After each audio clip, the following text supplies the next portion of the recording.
You hear screaming in the woods, but no one is there. Would you follow it, or would you run? Ethan chose to follow. He was 24, hiking with friends in the frozen forest of northern Canada. They had gone off the main trail chasing the thrill of wilderness adventure. The snow was deep, the trees skeletal, the air sharp as glass. That was when the scream came. It echoed through the pines, ragged, broken, not quite human. Someone's hurt, Ethan whispered, tightening his coat. His friends shook their heads. Not our problem, one of them muttered. But Ethan couldn't let it go. The sound was too desperate, too raw, so he walked toward it. Step by step, deeper into the timber.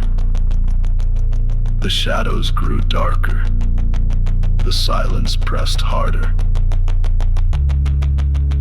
Then came another scream. Closer. Higher. And beneath it, something else, like bones grinding. Ethan stopped. Snow crunched behind him. He turned, expecting his friends. No one was there. Only the trees, shifting in the icy wind.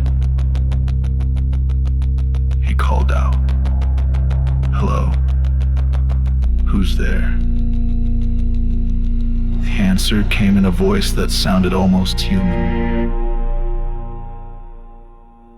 "Help me." The words cracked like they had been dragged across a throat of knives. Ethan's pulse slammed. Still he stepped forward. In the clearing ahead stood a figure, tall. Too tall. Its arms hung low, fingers long, claws sharp enough to slice bark.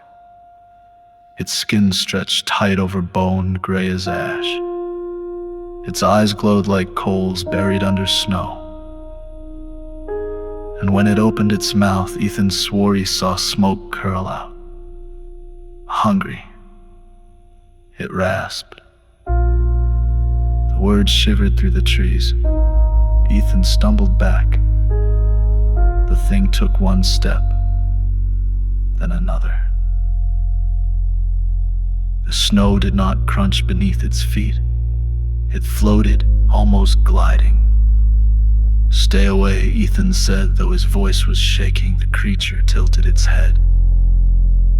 It was smiling, but its teeth were shards of ice. Then he realized something far worse.